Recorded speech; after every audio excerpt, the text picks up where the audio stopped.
Welcome to Profiteers versus the People, the show where we punch up and dispel myths surrounding modern great people. Yeah, for the uninitiated, we take the very rich, particularly those with a media presence like Elon Musk or Bill Gates or the Mowbrays, and put them through our PR torture test to see if they come out on crutches. Our PR torture test acronym. C stands for consumer harm. R for rich parents. U for union suppression and employee abuse. T for tax avoidance or tax dependency. The second C for child labor allegations. The H for harassment allegations. The E for egregious behavior after hours. And the S for slap suits and journalist suppression. So, we wanted to get this series done in 4 parts, but it is becoming pretty obvious that we're going to need a 5th. Maybe more, hopefully not.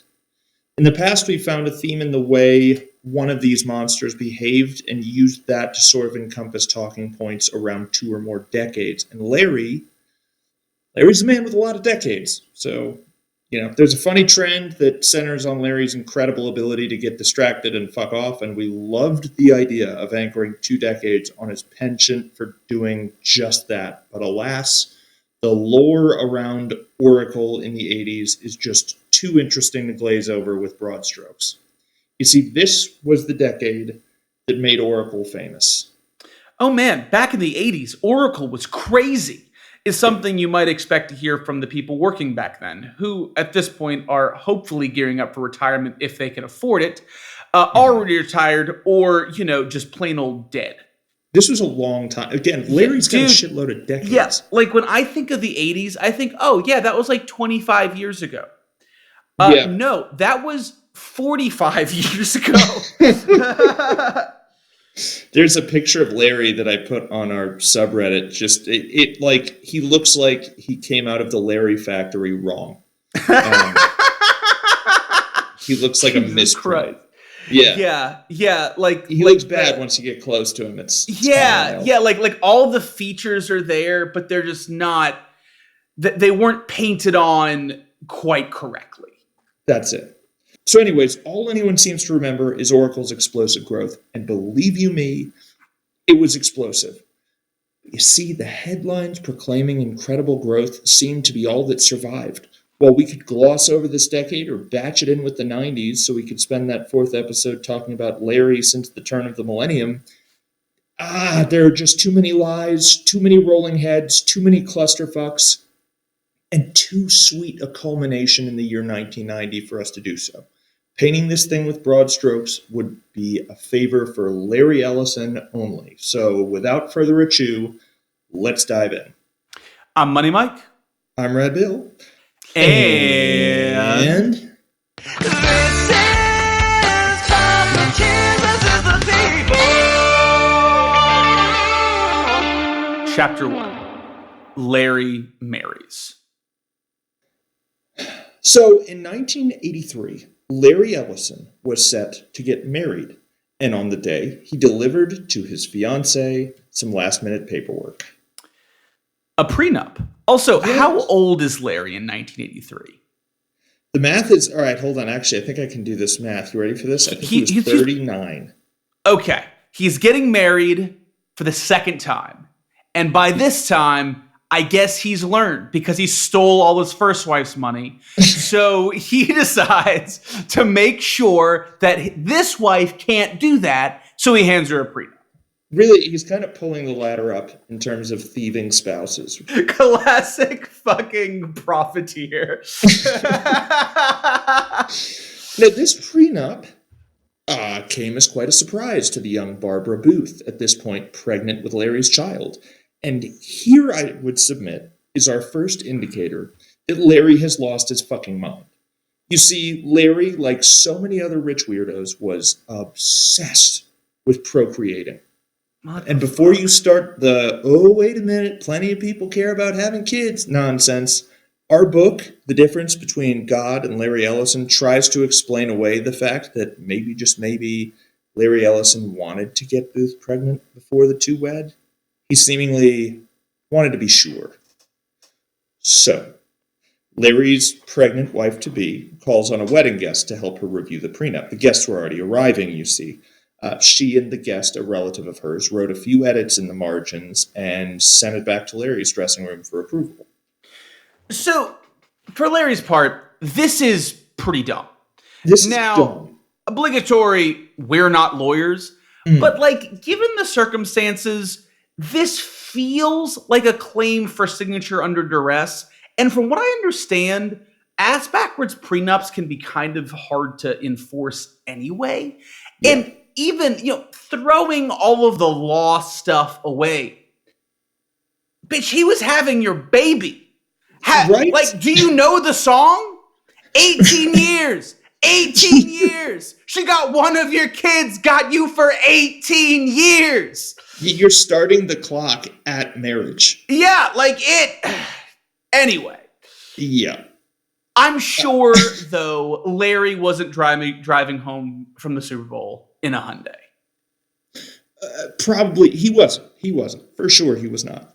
Regardless of what Larry sought to accomplish with the law here, the law isn't, I'm going to sound really optimistic about the law here, and I don't know that I necessarily mean to, but the law isn't formally written to dominate people or force hands. It's weaponized all the time, but it's weaponized by lawyers who understand it, and Larry, the cowboy guy, remember, relatively speaking, is jumping on a wild horse with no horse riding experience at all, and the prenup he's handed his future wife is akin to professional horse riding equipment.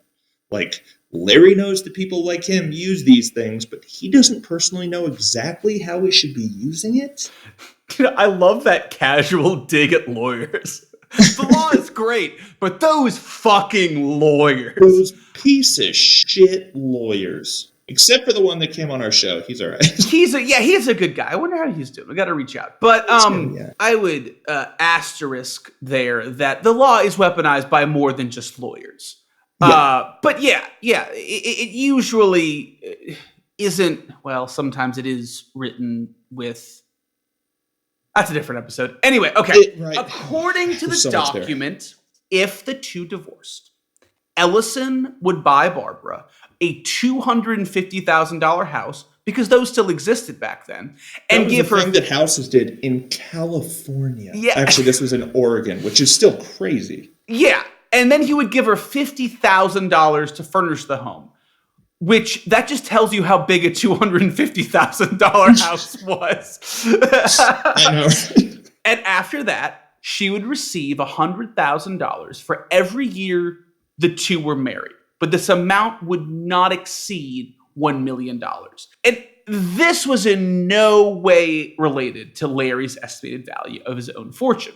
Apparently, Larry had $1 million in real assets and $600,000 in cash, $250,000 in miscellaneous, which maybe he collected expensive cars or something. Oh, And he was into vintage Japanese art, because of course he was. I'm sure that's what this was. That is such a Bond villain thing to be into. and $350,000 in stock. So for those doing the math, he had a little over $2 million in these traditional assets. But the rest of his net worth was tied up in shares of Oracle stock, to which Barbara would have no claim. The value here, conveniently, was earned before the two met, although the work was only just starting to pay off. To kind of fill in the blanks here, Larry's 2.2 million shares of Oracle probably worth somewhere between $11 and $6.5 million, according to the document, were a private sale to take place. Because remember, at this point, Oracle was not publicly traded. So effectively, Larry was shielding a huge percentage of his net worth from Barbara in the event that they were to get divorced. That is according to his estimate of his own net worth. His estimate of what the stock was worth. Was this estimate true? Was it on the money to any degree? Not really. In 1983, a year after IBM, and again, what this means is he's just trying to steal more money. He's like, yeah, it's worth that right now, right? Because like I've already earned that, and we haven't been married yet. So it's all this work I did way back then. It's $16 million I'm bringing to the wedding or bringing to the marriage. So we can put that to bed. In 1983, when he was getting married to this woman, and a year after IBM finally went public with a relational database product, though it only worked on smaller data sets, Oracle's main product, which could supposedly handle any size data set, still barely worked. When we last left off, the cowboy was making up features for his exciting new software. Between then and now, the cowboy's company had made it to version 3. Was this a good product? No. Crucially, it was stable enough to be handled by the tech savvy. There were consistent rules by which one could govern this very fragile software. Nightmarish, esoteric rules, but rules nonetheless. Oh, you clicked right. Oh, you wiggled the mouse. That's going to fucking crash it. Whatever it is. Like, that's sort of the degree we're talking. But each one of these errors can be replicated, which in programming means you can build a sort of framework of rules for using the thing somewhat efficiently. And this sounds like a nightmare, but again, this is putting into the past the days where Oracle would just eat people's data. You put it in and it would fucking vanish. Larry's most devoted customers for this, over the fucking moon. Here's something Larry benefited from enormously. His customers were what Jeffrey Moore calls innovators in his book, Crossing the Chasm. Just so it's out there, this book is mentioned in our primary source. We aren't farting around here and reading random books that figure into our story that elegantly. We ain't get that kind of fucking time. But we have jobs. We're like probably, physics people or whatever the hell these people claim to be. Who knows? But yeah, innovators, according to Moore, are customers who buy a product as a means of investing in an idea or in the future. They are the dream customer, and they avail themselves only to the first few out the door with any specific idea. Yeah, this sect of customers has buoyed most of the richest men in the world at one point or another. Yeah. Like, the example that jumps to the front of my mind is the dumbest example of all. All of the guys, well, I was going to say people, but they're mostly guys, who are like... Mostly guys in cargo shorts, yeah. I still love the truck. That's it. That's fucking it. That's the customer base. Elon Musk sought to revolutionize the pickup truck, and we got the Cybertruck. And yet many, it seems, quote unquote, still love the truck. And what would Elon do without these people? And to take it further, to your point, Rad Bill, the subsect of the market that both has the resources and wants to buy something because it's a new, cool idea, not because it has any utility, it drives a consumer-driven economy like ours. Like, all of the people who have the newest iPhone the day after it comes out, these are the people that we're referring to here. And I feel like Moore is being a little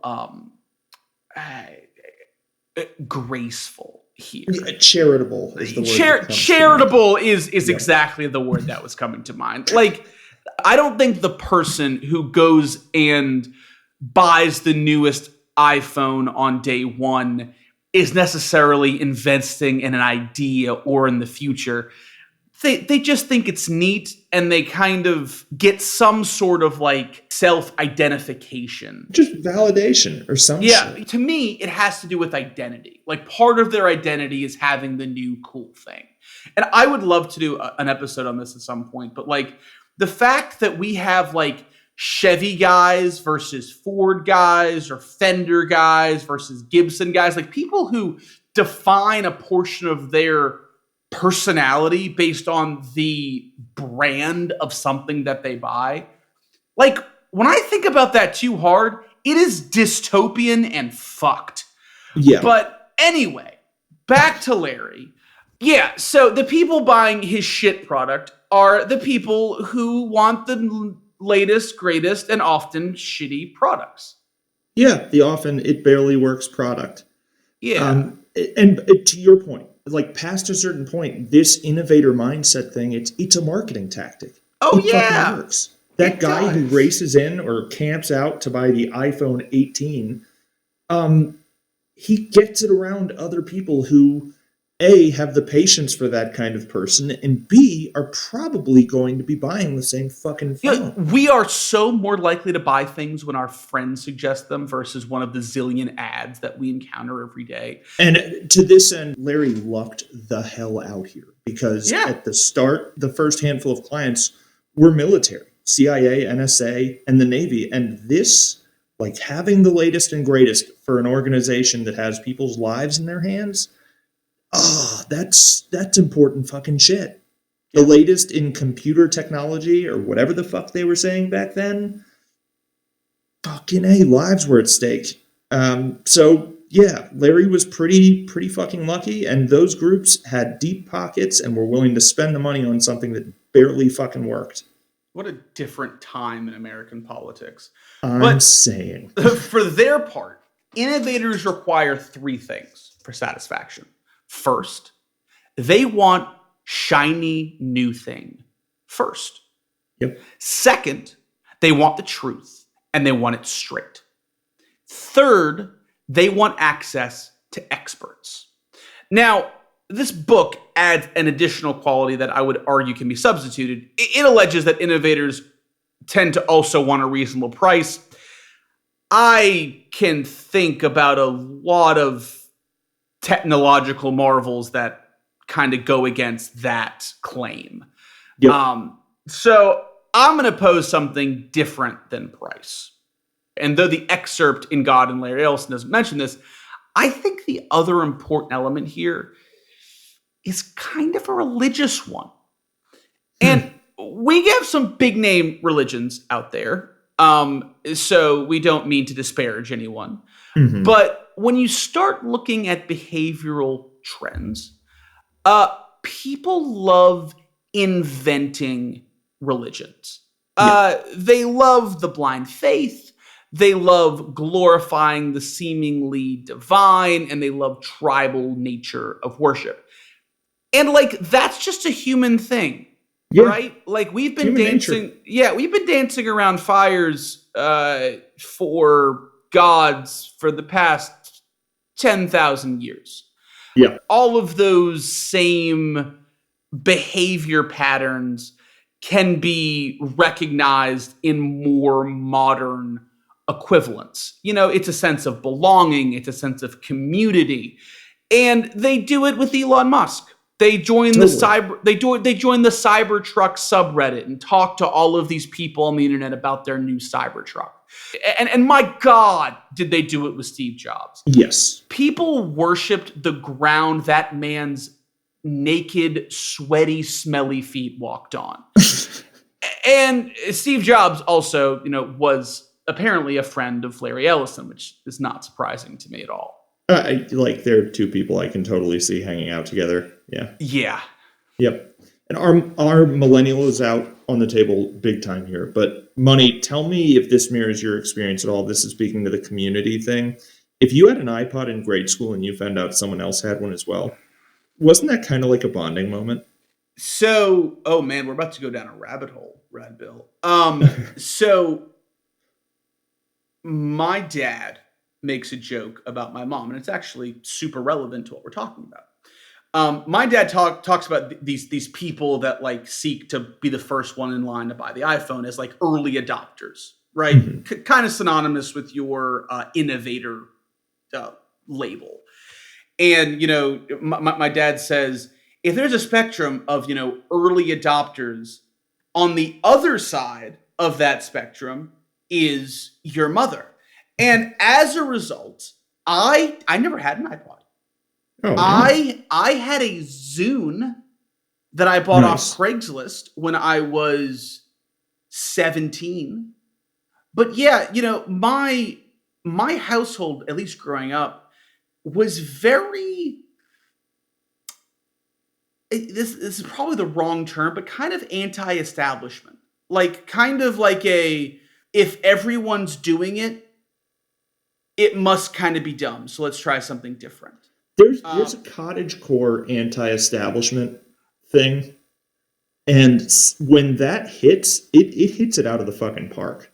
Yeah, I mean, like, I'm not necessarily glamorizing that view. I sure wish that I had an Xbox and an iPod when I was a kid, and like I think being one of the other kids would have been just fine. I can actually remember I was probably 15, and all my friends had game systems. Honestly, most of my friendships were forged by video games, even though I never had a system. That's what I did when I went over to my friends' houses. And I remember That, and the parent thing was kind of a gift. They were like, go make friends by mooching off your friends' game systems. I did the same thing. It was great. Yeah, and they're like, why do you guys never hang out at our place? Anyway, but I remember, like, it was Christmas morning, and we usually did like the quote unquote Santa gift last. My brother was a little younger than me, so I don't know if we still believed in Santa, but there was always the big gift at the end. Nice. Yeah, I had a good upbringing that I am very grateful for. But the last box was like video game console size, and I was like, "Ooh, baby, here it comes." I'm about to be running with the big dogs. And I open this box, and as I'm doing it, it's not black like I assumed an Xbox box would be, but it's white. And I'm thinking as I'm opening it, wow, this must be some special edition Xbox. And then I finish opening the box, and I tear across the words Nintendo Wii. And I think, and I'm about to sound like an entitled piece of shit right now. And to be fair, I was. But I audibly said, what the fuck? Damn it. God damn it. And like, I mean, the Wii actually was a super fun game system. But like, I remember like again, audibly saying what the fuck, which I would never do that to my parents. I was always very grateful for the things that they gave me. And, my mom's like, what? And I was like, oh, well, Mom, I wanted an Xbox or a PlayStation or whatever. And she was like, well, we really like the fact that the Wii had like exercise involved and it was better for you. And the games didn't have as much blood, so your brother could play them. But I feel like that story really just embodies the technological thought process of my parents. Oh, yeah. It's like, everyone's buying Xboxes, let's buy them a Wii.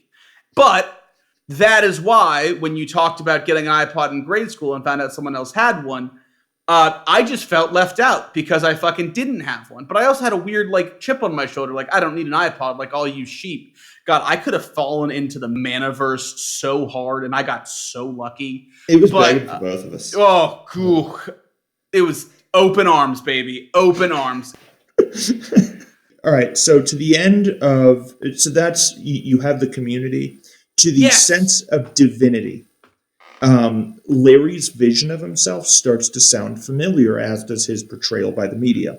For his part, Larry, the face of Oracle, at time of our sources publishing, considered himself an astoundingly gifted technologist. Now, was Larry that? Not in practice, no. Ellison provided direction to technologists who built this product, and he did that, as mentioned in the last episode, by writing bad checks to clients with his mouth and then asking his programmers to make them clear. That was the gist. Yeah. Again, he just, did what every good CEO does. He lied. He just lied and lied and lied and lied. And the book, like, all right, so this project of ours has gotten me pretty good at, like, reading between the lines of puff pieces. But, like, the difference between God and Larry is it features him as a source, which is already a red flag. There's just not that many sources on the guy, so we work with what we get. And the book spends a ton of time defending Larry's habit of lying constantly. Like, it's like the even-numbered pages say something like, Larry told a prospect that Oracle had 15 employees, when they really just had 5. He was doing a great job at selling himself in the busy marketplace. No, dog, he just fucking lied. That's what he did. And like the odd number pages are just the author going to an associate of Larry's and asking, Did he lie? Would you tell Larry in this book that he will read that he's was interviewed for that he was a liar? And the associate always says something to the effect of, "Well, lie is a pretty strong word," and that's it. Yeah, even he lied. Odd. Well, lies. Yeah, I mean, there's so much, just bad juju around that word. But yeah, there seems to be a strong consensus that Larry lied about his employee count. Now, the people who like him will say, well, he was really just thinking about what the size the company would look like in the future, which is a dumb and stupid thing to say. So, so it's a lie. Yeah, that's actually all it is. It's like, it's big. Well, he meant it's gonna be big. No, he said it's big. Yeah, when I said that I made $8 million on my mortgage application, I meant that I would be making $8 million eventually. Don't send me to jail. Yeah, me saying these shares are worth between $11 and $16 million in a prenup has real ramifications. You can't just look at that legal document and go, well, he was saying it was going to be worth that much. No!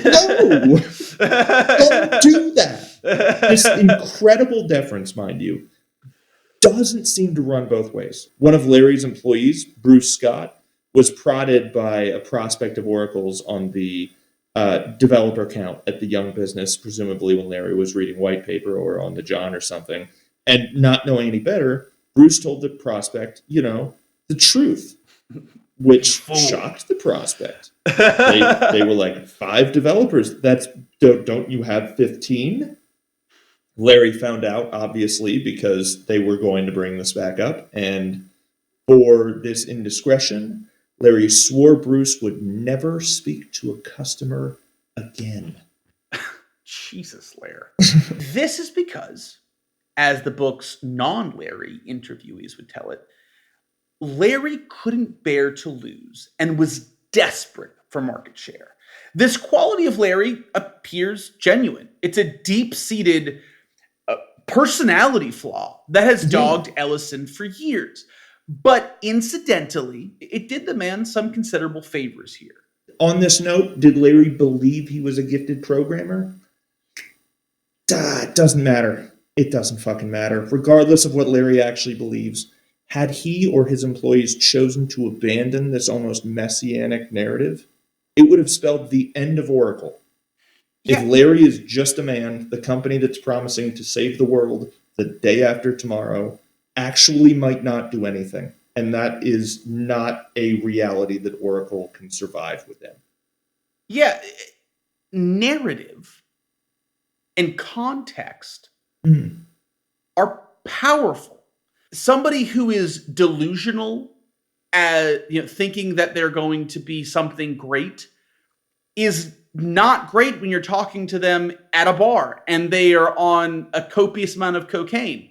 Yeah. But it's almost necessary to try to swing for the fences like Larry's swinging. Like, Elizabeth Holmes donned the most powerful garb for mastery of this narrative. The black turtleneck, sold a made-up technology to smart people for a long time. Yeah, dude. She wasn't grifting fucking Andrew Tate guests. Does he have guests? I don't know. She was grifting people with really prestigious degrees and technical expertise, and she did it for 10 years. And similarly, what people were buying was not what Oracle could already do, because it wasn't very much. It wasn't a good technology by any stretch. It was what Larry promised it could do in the future. And when you're selling that imaginary bullshit, people are buying the turtleneck. And that is what Oracle needed right now, was the fucking turtleneck. Yeah, and this is an important distinction. By the way, for our aspiring entrepreneurs out there, or any mentors of entrepreneurs, would you recommend this approach to your aspiring mentees or anyone you knew who was getting into business? Like, no, right? Yeah, How is don't this guy lie on to your memes? customers, dude.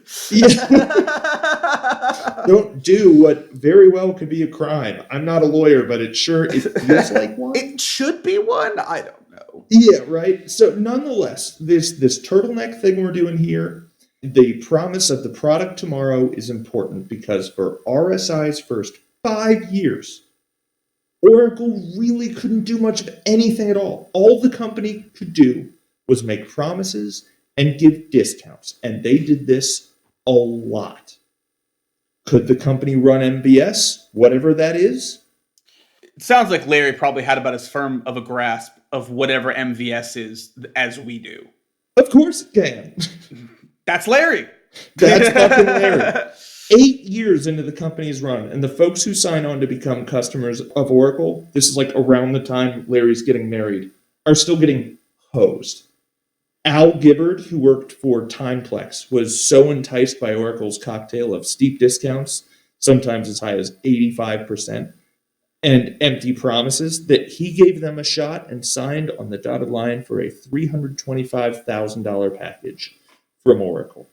So MVS was it is an operating system. We're learning this together. That was the operating system they were using. And that's the operating system that worked on those big IBM mainframes. So it was really important that Oracle's software work on this stuff. So accordingly, Al was promised Oracle would run on this operating system. But when they onboarded Oracle software, they hit a snag. They didn't have enough memory to run it, as it turns out, which is an unusual problem, even back then. Now, Timeplex did have the money to buy more memory, so they did. That obstacle has been bypassed, but before long, they ran into another problem. As it turns out, Oracle can't run on MVS, actually. Starting with the lower level IT at Oracle and working their way to fucking Larry Ellison himself, Oracle sent a procession of company reps to the Timeplex offices to try to get Oracle up and running, and none of them could do it, Larry included, which, of course, to atone for this error, Al is just fucking fired from Timeplex, and Larry gave the company $900,000 worth of credit for Oracle products, which is a big commitment, and he lucked the hell out because they never wound up spending any of this. The word of this sort of behavior eventually made its way around Silicon Valley, giving Oracle quite the rap, but it didn't matter. Regardless of what Larry said and on what lines he failed to deliver, the customers still lined up. In many ways, Oracle in the 80s was Tesla in the 2010s. Build quality, awful. No. Promises of future or even current innovations, baseless, bottomless, and proven wrong at every turn.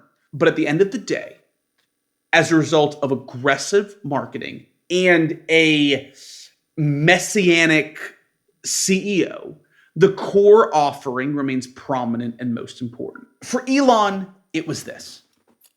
This is a car that will go without gas. And when other people are looking to buy a car that can go without gas, this is the car they buy. Yeah. For Larry Ellison, it was this. This is a relational database. And when other people are looking for a relational database, this is what they buy. Yep. Thank fuck for those innovators. One important difference between Oracle and Tesla. Tesla 2010, Oracle 1980s. Oracle made money. Now, was it the kind of money to which Larry Ellison alluded in that prenup? No. In 1982, Oracle had reported revenue of $2.5 million. In 83, the year Larry married Barbara Booth, it was $5 million. Impressive, utterly eclipsed by Larry's claims. Obviously, there's a pattern there. That said, the profits continued to double over on themselves, thanks in large part to members of the Church of Jesus Christ of Latter-day Saints. Chapter 2, Larry Ellison, the Mormon prophet and the human cost of his creation. So Mike Seashels, probably not pronouncing that right, but we're going to run with it, was hired by Larry in 1982. He helped the company, still only 5 years old or so, implement things only implemented by the most cutting-edge organizations of the day, like a written compensation plan for salespeople. This cutting-edge document featured a modest base salary and heavy bonuses. Makes sense. But even though this was sure to incentivize the salespeople, in 1982, the company had a bigger problem.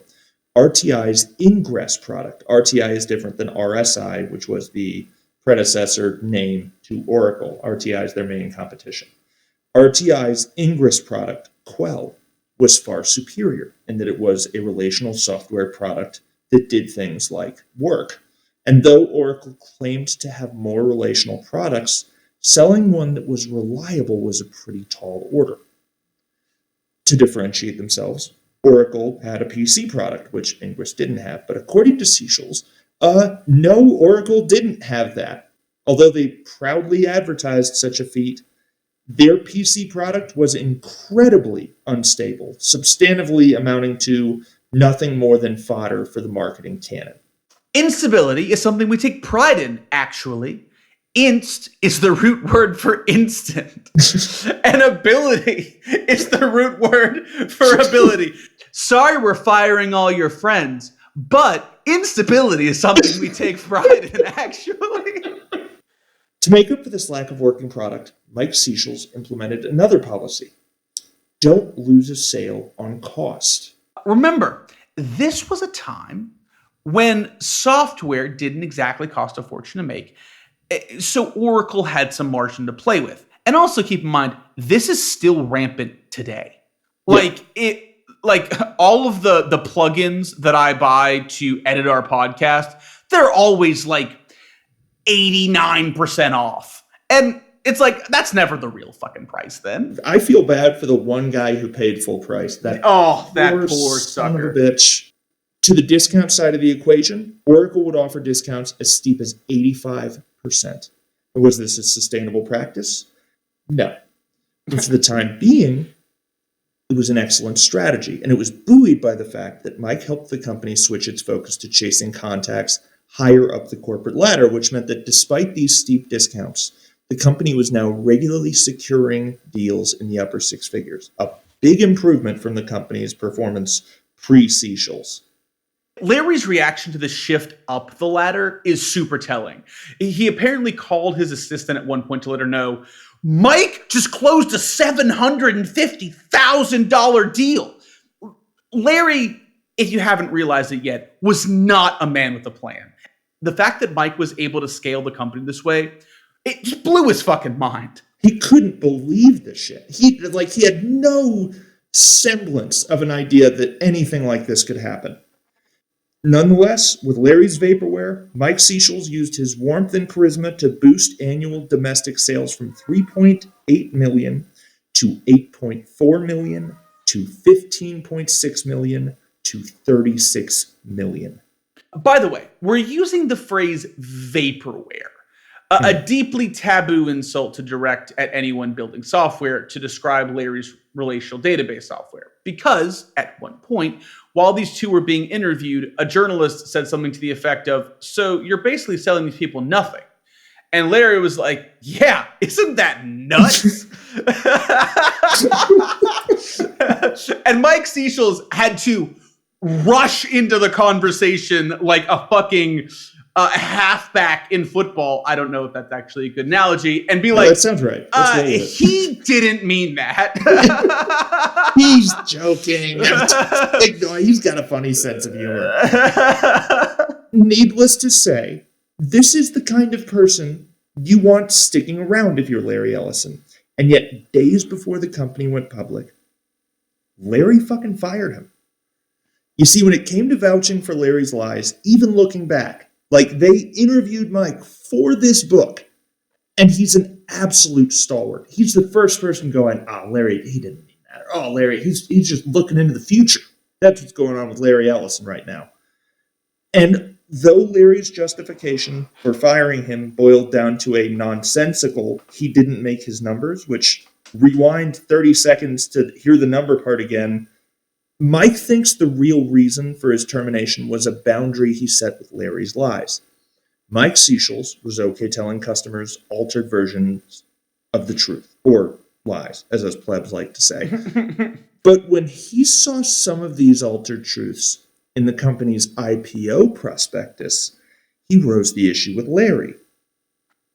Larry, of course, denies this, so we will stipulate that this reason for Mike's firing is merely alleged. Allegedly. In Mike's stead came Gary Kennedy, a devout Mormon and very intimidating sales manager. When pressed on his thoughts on Larry's penchant for stretching the truth, Gary cited a fascinating moral endgame for the company. You see, Oracle, in Gary's view, was going to be absolutely integral to the mission of the Church of Jesus Christ of Latter-day Saints. Genetic lineage, you see, to the Mormon Church, an organization deeply vested in the baptism of those no longer with us, has always been of the utmost importance to the Church. And to this end, Oracle's database software would be transformative. In Gary's mind, the lies Larry expected him to circulate in the short term were a small price to pay for the impact Oracle would have on behalf of the Mormon faith. Now, the challenges of Bob Miner's position, remember Bob Miner is now the only remaining founding partner besides Larry, would be magnified by this managerial shakeup and by the arrival of Rick Bennett, Oracle's advertising czar and another devout Mormon. Rick's arrival, it seemed, was the impetus for an enormous boost in ad spending. In 1985, Oracle spent $330,000 on ads. The next year, $1.3 million. The year after that, almost $5 million. The only thing outpacing the revenue is the advertised spend.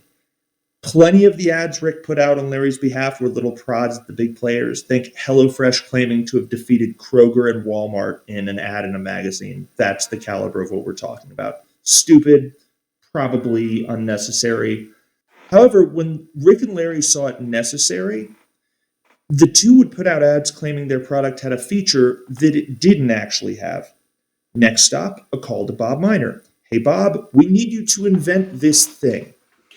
Here's the trick. Larry basically proclaimed he was the king of the relational database. When word got out that someone else was working on a feature that would dethrone Larry, with the help of Rick, would lie and say they had done it already and then call Bob, who would throw together some ramshackle version of whatever Larry had made up this time. Now, Bob was a fucking ox, but he was apparently pretty upset by Mike Sechel's sudden departure. And overall, this whole invent this for us, will ya, back and forth with Larry was wearing the guy out.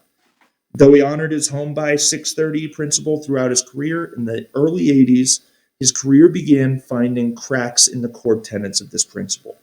Now, Bob would close up shop and pause the process of inventing whatever it was that day, and then go have dinner with his family. But after dinner, that laptop's opening back up, and Bob's carrying on, working late into the night. To ease the stress these long hours were putting on Bob, Oracle eventually hired someone to manage the legwork on his behalf. Someone apparently built for this sort of workload. His name was Wayne Harvey. Now, Wayne didn't have a founding interest. This was a job for him, and though it was brutal work, he seemed more suited for it than anybody and played an integral role in the company around the time it went public. Now, while working at Oracle, Wayne gained a reputation for working 3 straight days before taking a day off to sleep, and then working 3 more days straight. Relative to Larry, Bob Miner was the good cop. Wayne Harvey, who, again, was handling the legwork for Bob Miner, was more akin to a guy working for the bad cop, that bad cop being Larry Ellison. Oracle issued deadlines, and Wayne organized everyone in rows in ascending order by deadline. Though he lacked Bob Miner's work aesthetic, he was patient with his people, and when the situation called for it, relatively compassionate. If someone needed help with something, he'd take the time to help them. However, Wayne had no patience for Larry's, "Hey, I need you to invent something" correspondence. Importantly, mind you, Wayne's home life was not that of a man who comes home every day from work. No surprise there. He and his wife were separating and selling the house they owned together, and he was worried she would take the kids and leave the state, which is a heavy burden on anyone mentally.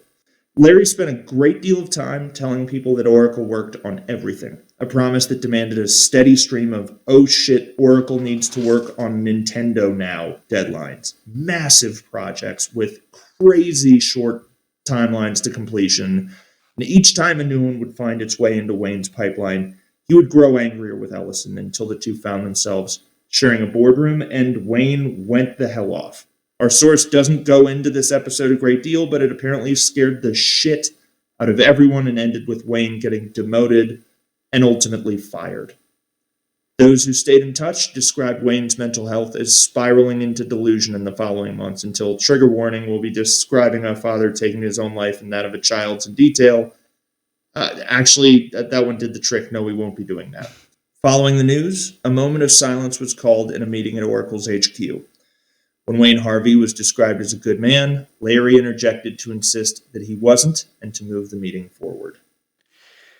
And this is tough, right? Yeah. Like, it would be dishonest to say that Larry Ellison single-handedly pushed Wayne Harvey into a murderous rage. Yep. There's obviously a lot of factors. You know, we cannot blame Larry Ellison entirely, and we don't really know all of the things that were going on with Wayne at this time. On the other side of that, it's you don't know what your employers are going through, so don't be a piece of shit. I think that's actually pretty easy to do. Yeah. Chapter 3. Larry and the Mormons fly Oracle into the sun. Now, as mentioned in the last chapter, Mike's departure was a shock to many, but the devout Mormon Larry chose to succeed him, Gary Kennedy, was considered a pretty significant departure from his predecessor anyways. He was intense. At one point in The Difference, blah, blah, blah, it's a very long name for a book. It's really annoying saying it over and over again. Mike recalls a time where Gary, then a new hire working under Mike Seychelles, warned Mike Seychelles to not get on his bad side. Very intense Mormon fella here. After eventually taking Mike's office, Gary became a deadly serious taskmaster and a huge boon for the company. Mike's rules remained: never lose a sale on price, and atop this, where Mike pushed high numbers, meaning he encouraged his people to reach for more, Gary pulled. At the start of each fiscal quarter, salespeople would meet with Gary and voice their goals. In response, Gary would tell them what numbers they would be expected to hit, and typically, the gap between the dream and the quota was pretty huge. Just about every salesperson would leave his office thinking this quarter would be their last at the company. Stunningly, Gary almost never fired anyone, and this was for two reasons. Number one, Gary, despite the posture and the demeanor, didn't like firing people. That was Larry's job. Second, usually people hit their fucking numbers, but to do so, they had to get creative. Danny Toronto's survival tactics paint a pretty clear picture of what we're talking about here and what was required of the salespeople and what made Oracle's stock so dreamy for investors from the mid-'80s through to 1990. Dan would sit down in Gary's office and explain that over the next quarter, all things considered about 60 working days, his team was pushing to sell $2 million in Oracle software. To reach this goal, Dan knew that his team would have to get almost 100% out of each second of each workday. And then Gary Kennedy would say something like, unless you want us to fire half of your sales team, you're going to have to hit 3.2 million. Jesus. When Dan Toronto started, he was presiding over sales in New York. His ability to hit these absurd quotas put him in the captain's seat of the entire East Coast just 60 days later. Now, two things separated Dan Toronto from the rest. First was his belief in the product. Because of how portable Oracle's software was, supposedly, it could work, again, supposedly, on any platform on which it was placed. In Dan's mind, this meant that you would have to be crazy to not use their solution at your company. Second were the creative ways he found to sell Oracle software to companies that were young, strapped for cash, or just unsure of Oracle's product. Gary would come up with the idea, and before long, his entire team would be putting it to use. His first big idea was a sort of store credit system. This software, he might say, can work on everything you will ever put it on, but some of the stuff you want to put it on might not be under your roof yet. So what we've been doing a lot lately is selling Oracle credits to companies that they can use while they grow, especially if they're in growth mode. We find that people really like this. For $250,000 today, we can offer you $325,000 of future credits for Oracle product. When useful-looking products are released by the company, you can be the first in line. When you buy equipment with a new OS, use credits to buy the corresponding Oracle product. Problem solved. Now, though this strategy concerned Larry, it didn't take much to ease those concerns. When Larry eventually reached out to ask Danny if they were mortgaging the company's future, Danny was like, yeah. And Larry was like, all right. And the practice continued. Now, the other big thing, because Oracle software was on the expensive side, many who would have a need couldn't afford it, even with Oracle's 60-day payment plan. So to get the sale, Danny, and soon the entire East Coast, was offering 1-year payment options, sometimes longer than 1 year. Now, a key benefit of the first approach comes to plague the second. Some companies don't last long enough to follow up on the full scope of an agreed-upon transaction. Crucially, the mere threat of the latter scenario makes bookkeeping for a company with these practices hard. Less detrimental, though still costly, were practices he used to get the most out of already sizable sales. If a company wanted Oracle for 500 employees, Dan, and thus the whole East Coast, would offer infinite seats for just a bit more. Yep. Dan came in 1986, the year the company's annual sales more than doubled from 23 million to 55 million. The goal in 87 was 110 million, and the sales team beat that by 20 million. They beat Larry's goal of doubling that figure the following year by another 20 million. And the following year, they finished up with 583 million in sales. Now, this explosive growth and Danny's role in it made him fucking rich. And it made Gary Kennedy a god within the organization. However, there was a challenger for the coveted number 2 spot in Larry's hierarchy. It was Jeff Walker. Jeff ran finance as Oracle's CFO. Now, to the sales team, and thus Gary Kennedy, and Jeff's rival vying for that spot, finance was where deals went to die. Larry, ever eyeing the next revenue bump, didn't have a ton of patience for this, but without outside pressure, probably would have let it continue begrudgingly. Inter-office competition was good, but when Gary decided he'd had enough of Walker's finance departments thwarting his bottom line, he brought the issue to Larry's attention, and Larry made the mistake that doomed the company's meteoric rise.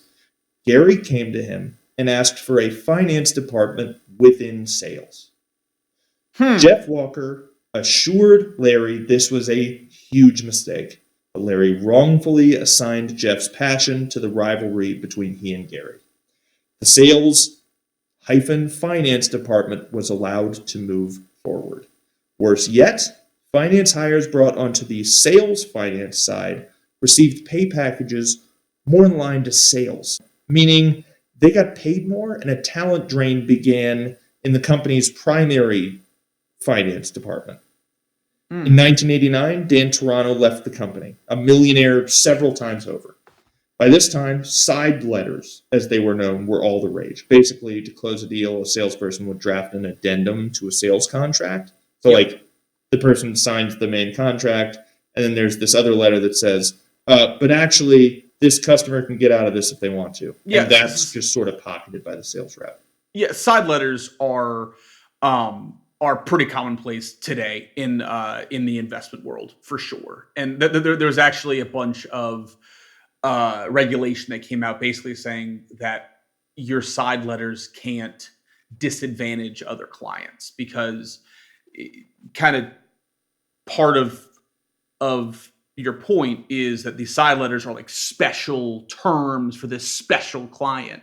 And if one client gets specialer terms that disadvantages another client, it's bad. Yeah, they don't like it when that happens. For the salesperson in the midst of all of this mania, even if there's a side letter, that check is still getting mailed. The commission check is. So out they went, and into the rear pocket went the side letter, and corporate was none the wiser. Though Gary Kennedy stipulated that this was a fireable offense, Sales reps were caught by Gary, and none were fired. In 1990, Stephen Imbler, Jeff Walker's number two, was rifling through Oracle's very sloppy financials when he noticed a problem. All the one-year payment plans were starting to impact what could actually be reported as revenue. This paired with the other sales practices and the fact that finance had been sending out invoices without purchase numbers meant the company wasn't going to be able to collect payment on what Imbler determined to be about $15 million in sales, which was enough to bring the company's revenue beneath Wall Street's expectations for the quarter and could potentially trigger a sell-off. The day the company announced the unexpected losses, a massive sell-off was set into motion. The announcement came after markets closed, and Oracle that day had reached an all-time high of $28.38 per share. The next day, the stock dove 31% to $17. Yeah, this is a big fucking deal. Yes. And it's more than just, God, it's huge. It's bad sales practices, it's bad revenue, it's bad reporting. Like this is such a fuck up. This is all of it. Like, as an investor, when you get something like this, you're going, the company is going to die. Got it. Yes. No, 31% is honestly kind of tame. I would have expected like a 50% sell-off. But it was still a hell of a sell-off. The associated trading volume was the highest single-day trading volume for an over-the-counter stock, period, up until that point. Huge. To kick off a rebound, Larry promised they would make up the loss in the next quarter and finish the year in accordance with the original forecast, but this was not to be. Years later, Larry would blame Gary for the company's aggressive quota program, saying he had no idea what was happening, which is already a red flag and a dumb thing to say when you're running a company. Larry saying instead he would have encouraged people to pursue more realistic goals, if only he'd known. In reality, Larry knew. In fact, in an interview with Forbes in the early 90s, he took credit for the aggressive quotas, saying they were absolutely necessary. By August of 1990, every one of the tricks instituted by sales to get that explosive growth, the legendary explosive growth of Oracle in the 80s, was kicking receivables in the ass. A ton of companies on one-year payment plans defaulted. A ton of companies who had bought credits hadn't come across a reason to buy more credits. A ton of would-be customers were still enjoying their unlimited licenses. And a ton of the companies with side letters had realized the software didn't work and were returning it. And atop all of this, it was becoming evident how pervasive fraud had become within the organization. This was just like a pump and dump with more steps.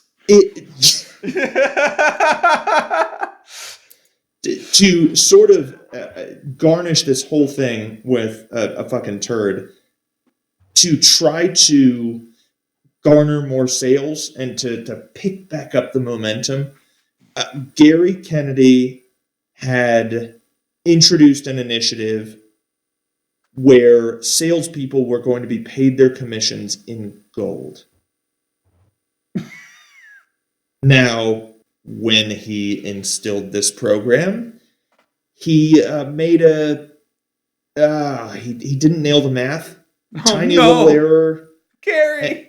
Yep, and it was apparent that error was going to cost the company $10 million. I wonder if Gary knew that, there's a spot price for gold. And, if gold becomes Gary, more valuable, you might have goofed, homie. Dude! Past a certain point, call finance. My God. Which one? The fraud finance or the real finance? Yeah, right. Now, this is big. Larry was a subscriber to the buy, borrow, die approach to tax avoidance, a tactic very common among billionaire tech founders, where one will borrow against their stocks rather than sell them to avoid paying capital gains tax. Actually, most modern progressive tax proposals don't account for this means of avoiding taxes. That just as an aside. However, this approach, buy, borrow, die, opens you up to an interesting risk if things go sideways, the margin call. Now, as Oracle's stock tumbled, Larry watched. He knew what number spelled his doom. It was $5 per share. When the stock dipped beneath 5, he would get the call from Morgan Stanley demanding that he free up more capital for the loan the company had taken out to survive, i.e., sell more stock is what Larry would have to do to pay off this loan, which would make the stock go down. Thus, he would have to sell more stock, creating a spiraling effect and spelling doom for Larry and his poorly run tech company. On October 31st, 1990, the company's share price closed at $4.88 per share. This moment, as he awaited the call from Morgan Stanley, Larry had only his innovator customers to look to for comfort. Customers who had bemoaned glitches of his version 6 release years before wrote a letter to Larry saying the following. We all share a common desire that Oracle, the product in which we have all invested our blood and guts, be the very best product to meet our diverse information needs. We all knew we were hitching our future to your bandwagon when we first bought your product and invested our training time, our careers, our company's future, and our very own human capital in your vision. We know we were taking you in as a partner. We are still confident that you can lead us all into the future. And it is with that we will roll our eyes and pick up next time. Thanks for listening. If you think this was good or okay, let us know in the comments, especially on YouTube. I feel like we need more chatter on that YouTube side. And also, if you think we're pretty cool and want to hear more, consider subscribing, you beauties. We would love it. It would mean a whole lot. Apparently, it means a whole lot that we don't entirely understand, but all the more reason. Thank you so much for listening. We love you all, and Goodbye.